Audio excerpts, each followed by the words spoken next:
घर छोड़ के यहाँ आया, यहाँ भी सब ऐसे ही कचपच होती रहती है, बच्चे पढ़ते रहते हैं, कोई ध्यान नहीं लगाने देते हैं।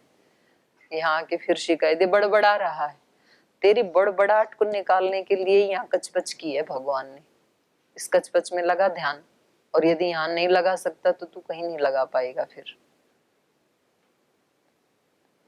अरे यहाँ तो सब दर्शन पढ़ाना शुरू कर दिया, किसी ने अष्टाध्यायी पढ़ानी शुरू कर दी, हम तो आए थे ध्यान समाधि लगाने के लिए।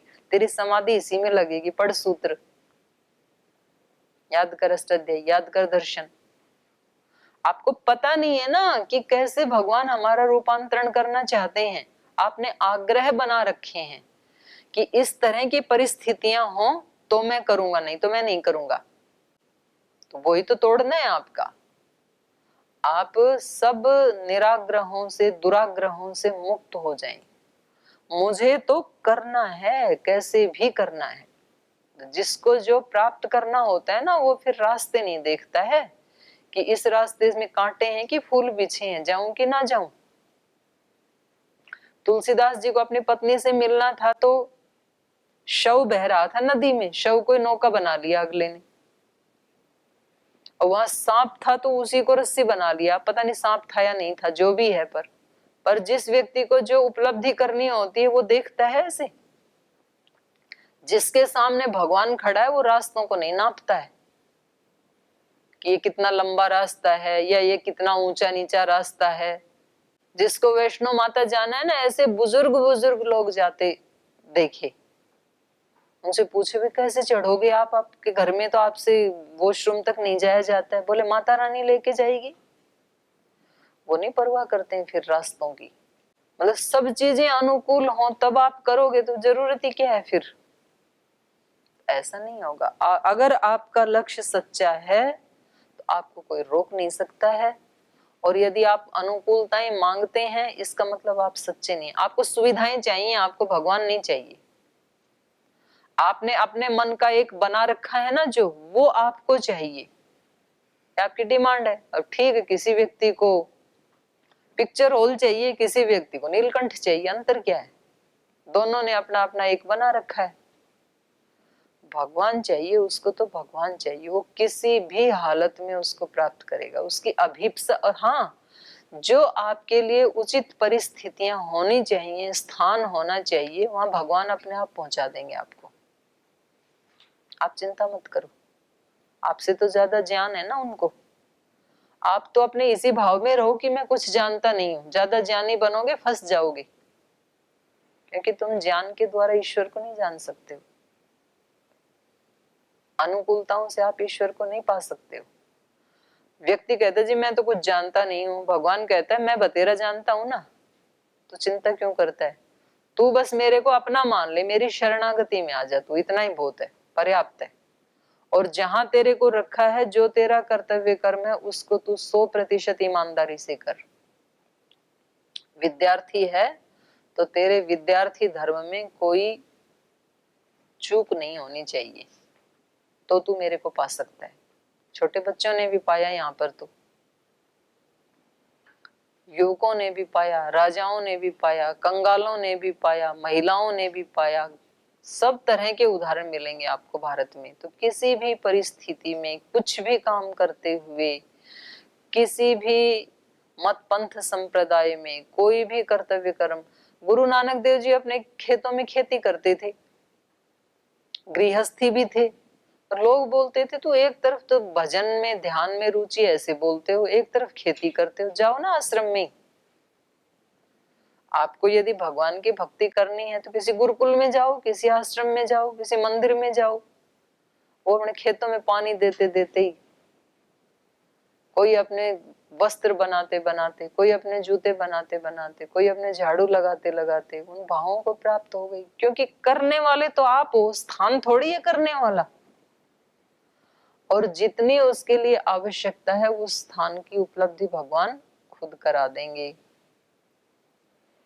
तो ये पहचान है कि हम जीवात्माएं पहले जब भगवान हमारे अहंकार को तोड़ते हैं, भगवान कल्याण करना चाह रहे हैं ताटका का, और ताटका क्रोध से सम्मूर्छित हो रही है, वो उल्टे पत्थर बरसा रही है उनके ऊपर, बड़बड़ा रही है उनको देख करके। तो ऐसे हम सब आत्माओं का है, हमारा जो अज्ञान है, अंधकार है, वो हमारे को हर प्रतिकूलता आते ही, हर प्रतिकूलता क्या, छोटी छोटी प्रतिकूलता आते बुड़बड़ाने लगते हैं हम।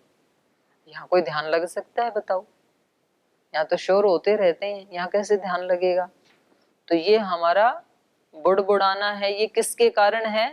हमारे ही अज्ञान के कारण है, हमारे ही आसुरी भाव के कारण है, उसी का ही हमें नाश करना है। ततो मायाम समास्थाय शिलावर्षेण राघवौ अवाकिरत। अवाकिरत माने क्री विकर्णे, बिखेरना, बिखेरने लगी, बरसाने लगी, मतलब उनके पास, उनके ऊपर शिलाओं की बारिश करने लगी, पत्थर बरसाने लगी। वो उसको आसुरी भाव से मुक्त करना चाहते हैं, वो उनके ऊपर शिला बरसा रही है। तो वो शत्रु जैसे ही लगते हैं जो हमारा कल्याण करना चाहते हैं, अच्छे नहीं लगते हमारे को। टाटका को भी अच्छे नहीं लग रहे बिल्कुल भी। राम लक्ष्मण होंगे किसी और के लिए, राजा दशरथ के लिए, माता कौशल्या के लिए बहुत प्रिय होंगे, भक्तों के लिए होंगे विष्णु के अवतार। ताटका के लिए तो जानी दुश्मन है, पक्के शत्रु हैं, तो इसलिए शिला बरसा रही है। तो हमारे को हमारे अंदर की भी प्रेरणाएं या दूसरा भी कोई प्रेरणा दे तो कैसा लगता है? बुरा लगता है। किसी व्यक्ति का किसी से झगड़ा हो जाए और दूसरा समझाने लगे और यूं कहे कि इसमें आप अपने वाले इस दोष को ठीक कर लो, वो व्यक्ति सबसे बुरा लगता है। शत्रु से भी बुरा वो लगता है जो हमारे को हमारा दोष ठीक करने के लिए कहे, और कोई व्यक्ति कहे कि इसमें आपका क्या दोष है, ये तो व्यक्ति है ही ऐसा ही, और आपने भी ठीक ही किया, इसको इसके साथ ऐसा ही व्यवहार होना चाहिए। तो वो हमें परम मित्र लगता है कि देखो मेरे को समझने वाला इस धरती पे ये एक ही व्यक्ति है जो मेरे को ठीक घोषित कर रहा है ना, ये मेरा परम हितैषी है। बाकी तो ये सारे शत्रु हैं, ये मेरी बात को मतलब ऐसे उड़ा दे रहे हैं। और जो हमें ये कहे कि हाँ आप बिल्कुल ठीक कह रहे हो, वो हमें सबसे अच्छा लगता है, क्योंकि व्यक्ति को वो चाहिए अपना सपोर्ट। तो इसको अच्छे नहीं लग रहे हैं बिल्कुल भी ये राघव। ततो मायाम समास्थाय शिलावर्षेण राघवो अवाकिरत सुमहता, बड़ी बड़ी शिलाएं। ततः ततश्चुक्रोध राघवः, तो फिर भगवान जी ने भी चुक्रोध, उसके ऊपर क्रोध किया। जब वो सुनी नहीं रही है तो कल्याण तो करना ही है उसका, तो फिर उसी की भाषा में समझाना पड़ेगा। शिलावर्षम महत्तस्या शरवर्षेण राघवः प्रतिवार्योप उपधावन्त्याः करौ चिच्छेद पत्रीभिः। तो कहा कि शिलावर्षम तस्या महत शिलावर्षम, उसकी जो बहुत बड़े बड़े पत्थरों से और भारी जो पत्थरों की बारिश कर रही थी, उस वर्षा को शरवर्षेण प्रतिवार्य, धनुष बाण की वर्षा से, सर्वर्षेण राघव प्रतिवार्य, बाणों की वर्षा से उस शिला वर्षा को रोक दिया इन्होंने। प्रतिवार्य उपधावंत्या करौ चिच्छेद, और फिर वो जब शिला वर्षा रोक दी तो वैसे दौड़ने लगी, तो उपधावंत्या, उस दौड़ती हुई के करौ चिच्छेद, हाथों का छेदन कर दिया, उसके हाथ काट दिए। फिर ततश्छिन्न भुजाम श्रांताम अभ्यासे परिगर्जंतीम, सौमित्री क्रोधात कर्ण अग्रनासिकाम हृत अकरोत्। तो ततस छिन्न भुजाम, छिन्न हो गई हैं भुजाएं जिसकी, ऐसी उस राक्षसी को, यक्षिणी को, ताटका को, शांताम जो श्रांत हो चुकी, थक चुकी है, दोनों बाजू काट दी और उसके बारिश करने वाले पत्थरों को भी रोक दिया, तो श्रांत हो गई वो। श्रांताम अभ्यासे परिगर्जतीम, अत्यंत क्रोध से भरकर आगे बढ़ती हुई। अभ्यास मतलब जोर से, शकार है यहाँ, तालव्य शकार, तो बार बार वो आगे बढ़ रही है। तो सौमित्री, सुमित्रा के पुत्र लक्ष्मण ने क्रोधात, क्रोध से युक्त होकर के उसके नाक कान को काट दिया। कर्ण अग्रनासिकाम धृतः अकरोत्, उसके नाक कान से उसको रहित कर दिया, माने उसका मान मर्दन कर दिया, उसका अपमान कर दिया लक्ष्मण ने। काम रूप धरा सातु कृत्वा रूपाणि अनेकशः अंतर्धानम गता यक्षी मोहयंती स्वमायया। वो कौन सी कम है? वो कैसी है? काम रूप धरा सा, वो तो अपनी इच्छा के अनुसार रूप धर सकती है, यक्षिणी है ना। तो ये इस वाले रूप के नाक कान काट दिए तो क्या है, उसने दूसरा रूप धारण कर लिया। काम रूप धरा सातु कृत्वा रूपाणि अनेकशः, उसने अनेक रूप धारण कर लिए, अनेक रूप धारण करके अंतर्धानम गता, एक के काटे तो अनेक प्रकट हो गई। काट का किस किस के काटोगे काटो। अंदर से एक दोष को मिटाते हैं तो अनेक दोष सिर उठा लेते हैं। फिर हम बड़ी मशक्कत करके, कई दिन साधना करके किसी एक दोष के ऊपर काबू करने की कोशिश करते हैं, और पता चला कि किसी दिन ऐसा कोई हुआ कि अनेक दोष और सिर उठा के खड़े हो गए। फिर तो हमें लगेगा फिर, अरे भाई इससे तो कैसे, ये तो सारे दोष मिटाना मेरे बस में नहीं है। तो बड़ा, जब तक नहीं देखे तो अंदर छिपे हुए व्यक्ति अपने आप को वो करके, पॉलिश करके, मखमल की पट्टी बांध के, और ठीक है नहीं दिख रहा मेरे को, इस मतलब है ही नहीं। कबूतर ने आंखें बंद की, बिल्ली है ही नहीं, बिल्ली तो बैठी है सामने ही, आंखें बंद करने से आपको नहीं दिख रही तो क्या है भी नहीं। तो दोष हम नहीं देखना चाह रहे हैं अपने, तो क्या है भी नहीं है, पर देखें तो घबराहट होती है कि इनको मिटाएं कैसे। तो उस समय फिर भगवान की शरणागति में जाता है कि मेरे से नहीं हो पाएगा, आप ही कर सकते हैं इसको, ये तो एक जंजाल है पूरा, ये नहीं काटा जा सकता है मेरे से। तो ये अब अपने रूप दिखा रही है। तो बहुत सारे रूप हैं इसके, रूपाणी अनेकशः अंतर्धानम गता, तो कभी तो बहुत ज्यादा रूप बनाती, तो कभी तो अंतर्धान हो जाती, दिखती नहीं उनको, तो अंतर्धान हो गई।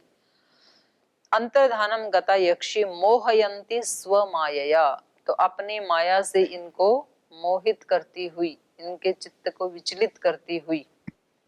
तो साधक स्वयं ही स्वयं से विचलित हो जाता है, कभी बाहर का कोई भी कारण नहीं होता है, पर अपने ही उसकी कामनाएं, अपने ही उसके पिछले जन्मों के संस्कार, अपनी ही तृष्णाएं, अपनी ही वासनाएं, वो ही उसको विमोहित कर देती हैं। तो स्वमायया यक्षी मोहयंती, इन दोनों को मोह में डालती हुई। अश्म वर्षम विमुंचन्तीम भैरवम विचचारसा ततस्ताम अश्म वर्षेण कीर्यमाणौ समन्ततः। अच्छा, इनका उच्चारण कर लेते हैं एक बार। काम रूप धरा सातु कृत्वा रूपाण्यनेकशः अंतर्धानं गता यक्षी मोहयन्ती स्वमायया अश्मवर्षं विमञ्चन्तीं भैरवं विचचारसा ततस्ताम् अश्मवर्षेण कीर्यमाणौ समन्ततः।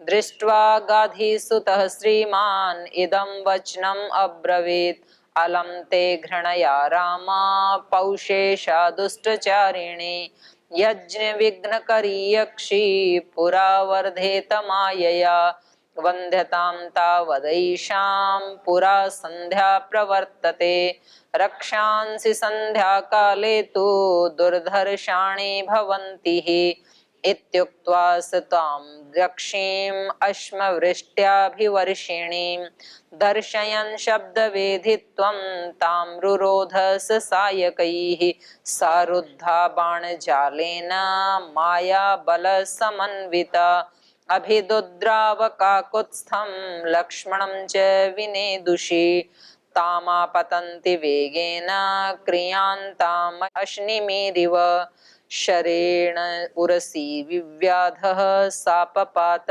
ममार च अश्मवर्षं विमुञ्चन्तीं भैरवं विचचार सा।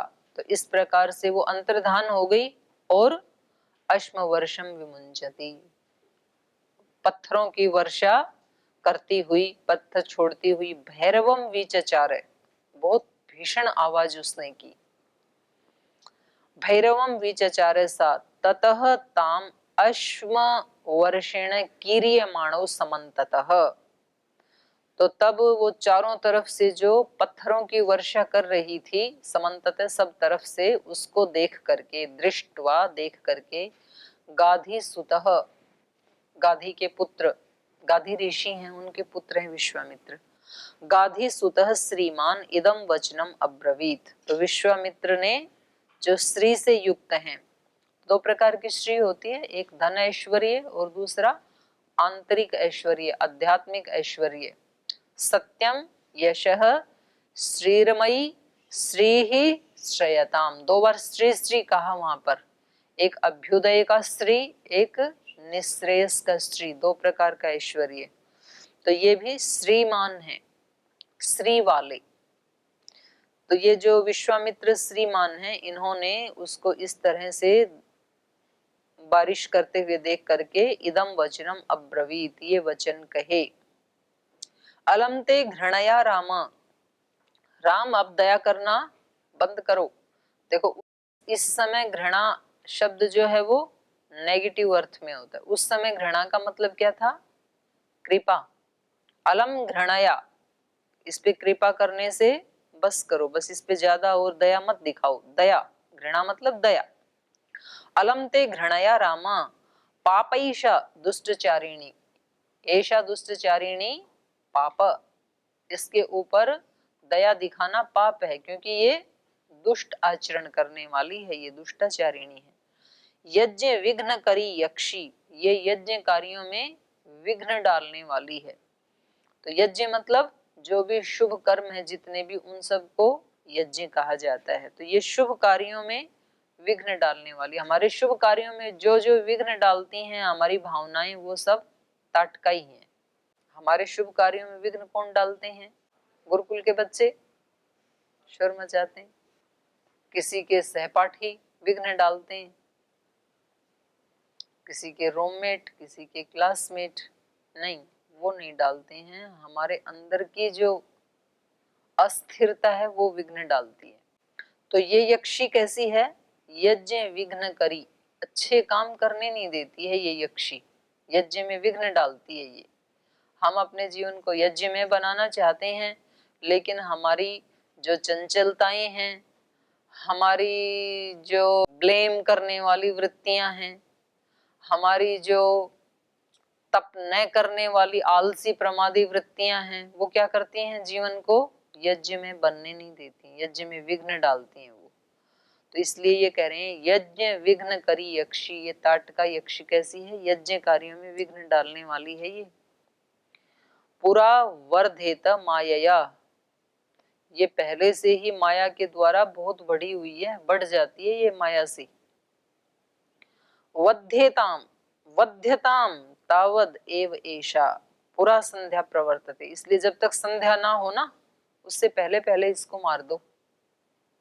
संध्या मतलब प्रकाश की अवरुद्धि, तो जब तक प्रकाश है तब तक इसको मार दो। इन आसुरी वृत्तियों को यहाँ से सुनते हैं तो जितनी देर याद रहता है, नहीं तो जब आप इसको सुनोगे नहीं ना, तब तो याद भी नहीं रहेगा, उसी में खो जाओगे।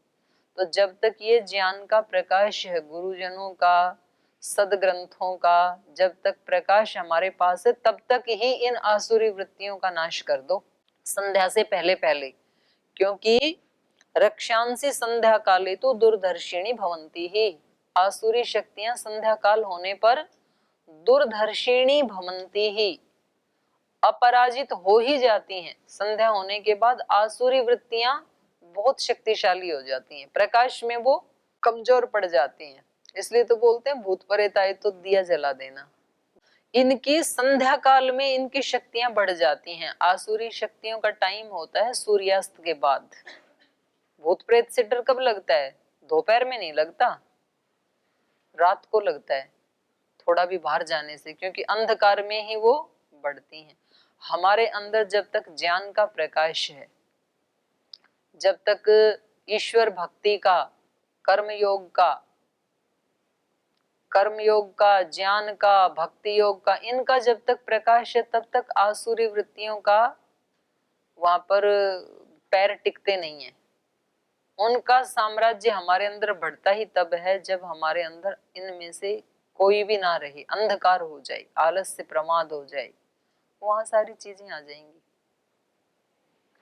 तो रोग बीमारी कोई जागरूक व्यक्ति है उसके पास नहीं आती है ना, किसके पास आती हैं? जो प्रमादी है उसको पकड़ लेते हैं फिर। तो इसलिए इनको विश्वामित्र कह रहे हैं कि राम इसके ऊपर ज्यादा दया मत करो, आप ये दया करने योग्य है नहीं। आप तो करना चाहते हो, आपका तो स्वभाव है दया करना, लेकिन ये दया के योग्य नहीं है। अब एक व्यक्ति, भारत में रहने वाला व्यक्ति अहिंसा, सत्य, ब्रह्मचर्य, परिग्रह, यम नियमों का पालन कर रहा है और वो सीमा पे खड़ा है और वो वहां कहे कि मुझे तो अहिंसा के व्रत का पालन करना है, मुझे किसी को नहीं मारना, तो तब तक तो पाकिस्तानी घुस करके देश को ही तहस नहस कर देंगे, क्योंकि वो उस तरह के आचरण के पात्र हैं नहीं। तो उनका तो कल्याण उसी में ही है, क्योंकि उनका उद्देश्य इतना बुरा है। यदि वो अंदर आ गए तो अब उनका तो अकल्याण हो ही चुका और वो कईयों का अकल्याण कर देंगे अंदर आ गए, तो इसलिए उसको वहीं रोक दो। तो इसलिए बोलते हैं कि बुराई को अंकुर फूटने से पहले ही उसको रौंद दो। अगर एक बार अंकुर फूटा तो फिर वो बहुत जल्दी वृक्ष बन जाता है। छोटी छोटी बुराइयों से बड़ी बुराइयां हो जाती हैं, छोटे छोटे रोग से बड़े रोग हो जाते हैं। छोटी छोटा खांसी, जुकाम, बुखार, इसकी लापरवाही करने से कोरोना बन जाता है, फिर कैंसर बन जाता है। छोटे छोटे फोड़े की लापरवाही करने से वो नासूर बनते बनते फेफड़े गल जाते हैं। तो छोटे छोटे दोष ही तो बड़े बन जाते हैं और छोटे छोटे गुण ही फिर बड़े गुण बन जाते हैं। तो ये दोनों देखे हमने। श्रद्धेय स्वामी जी महाराज के जीवन में 85 से 86 से देखा मैंने नजदीक से, जब घर से आए थे तब, गुरुकुल खानपुर में रहते थे तब से, अपने कर्तव्य के प्रति जो आज उनके अंदर निष्ठा है और पुरुषार्थ है, वो ही मैंने 85-86 में देखा। गाय की सेवा करने में, अष्टाध्यायी याद करने में, भिक्षा मांग कर लाने में, अपने ब्रह्मचारियों के साथ कैसे रहते हैं गुरुकुल में, आचरण व्यवहार में, सब वो का वही था जो आज है। ऐसा नहीं है कि आज इतने बड़े व्यक्ति बन गए इसलिए ऐसा कर रहे हैं, तब भी वैसा ही करते थे। तो वो छोटे छोटे लगते थे उस समय, तो दूसरे विद्यार्थी कहते अरे मेरा भी होमवर्क कर देना, तो कर देते थे। एक हेल्पफुल नेचर जो होती है ना, वो शुरू से ही है, दूसरों की सेवा करने की, हेल्प करने की। तो उस समय तो लगता था कि ठीक है, बस थोड़ा सा इन विद्यार्थियों से ये वाला विद्यार्थी स्पेशल है, ये अच्छा है। लेकिन वो छोटे छोटे गुण ही बढ़ते बढ़ते बढ़ते बढ़ते पराकाष्ठा पे पहुंच गई। अब व्यक्ति को लगता है कि छोटे छोटे पुण्य, छोटे छोटे कर्म क्या करूं, कभी इकट्ठा ही जा करके, बोले यहाँ एक एक घंटे का क्या ध्यान लगाना, कभी जाके गंगोत्री में या नीलकंठ में कभी 20 घंटे का ही लगाएंगे सीधा, कभी नहीं लगेगा। कल्पनाएं हैं ये मन की कि वहां जाकर के तो बस ऐसे ही बैठे रहेंगे और किसी ने कुछ खिला दिया, दूध डाल दिया तो डाल दिया, नहीं तो ऐसे ही बैठे रहेंगे। बैठ के तो देख पहले एक दिन 2-4 घंटे, तो पता लगेगा। छोटे छोटे अभ्यास से ही बड़े अभ्यास होते हैं, एकदम से नहीं होता है कभी भी कुछ भी। और छोटे छोटे दोषों से बड़े दोष होते हैं। कोई भी व्यक्ति एक दिन में बड़ा चोर नहीं बनता है, एक दिन में कोई बड़ा दुराचारी व्यभिचारी नहीं बनता है, एक दिन में कभी कोई डकैती बड़ी नहीं करता है, वो छोटी छोटी करता है पहले। एक दिन में कभी कोई बहुत बड़ा हिंसक नहीं होता, किसी का मर्डर एक दिन में नहीं कर सकता है व्यक्ति। एक दिन में कभी कोई व्यक्ति बड़ा शराबी नहीं बन सकता है। थोड़ा थोड़ा होते हैं, थोड़ा थोड़ा ही करना चाहिए। थोड़ा व्यक्ति करता नहीं है और ज्यादा होता नहीं है, समस्या ये है। थोड़े थोड़े शुभ कर्म करना नहीं चाहता है और बड़े बड़े एकदम से होते नहीं है। छोटे छोटे दोष मिटाना नहीं चाहता है और बढ़ने के बाद मिटते नहीं है। इसलिए थोड़ा थोड़ा करना शुरू करना चाहिए। पहले थोड़ी थोड़ी प्रैक्टिस करनी चाहिए, फिर बड़ी हो जाती है। तो ऐसे देखा तो ये कह रहे हैं कि इनके ऊपर दया मत करो। अलम ते घृणया राम पापैषा दुष्टचारिणी यज्ञ विघ्न करी यक्षी पुरा वर्धेत मायया वध्यताम तावद एव एषा पुरा संध्या प्रवर्तते। तब तक ही इसको मार दो जब तक कि संध्या ना आ जाए। रक्षांसी राक्षसों के संध्या काले तो दुर्धर्षाणी भवंती ही। ये जो राक्षस हैं इनकी जो शक्तियां हैं संध्या काल होने पर तो दुर्धर्ष हो जाते हैं, ये अपराजय हो जाती हैं इनकी शक्तियां। इत्युक्तः स तु ताम यक्षीम अस्म वृष्ट्याभिवर्षिणीम दर्शयन् शब्द वेधित्वं ताम रुरोध स सायकैहि। इत्युक्त ऐसा कह करके स तु ताम यक्षीम उस श्री राम ने ताम यक्षीम उस यक्षी को अश्म वृष्ट्या अभिवर्षिणीम अश्म की वर्षा करने वाली उस यक्षिणी को दर्शयन शब्द वेधित्वम उसको देखते हुए, वो कहां से वृष्टि कर रही है उस वृष्टि को देखते हुए शब्द वेधित्वम ताम रुरोधः स सायकैहि। शब्द वेदी बाण के द्वारा उसको रोक दिया चारों तरफ से। अब ये वो वृष्टि नहीं कर सकती है। ये तो राम में ताकत हो सकती है, आत्मा में ताकत हो सकती है, दूसरा कोई रोक नहीं सकता है उसको। तो उसके आगे कैसे उसका वध किया इसको फिर हम कल पढ़ेंगे। आज यही विराम लेते हैं।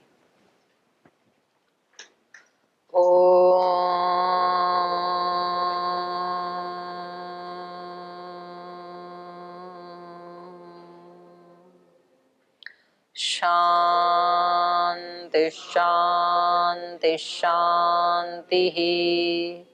श्री गुरुभ्यो नमः।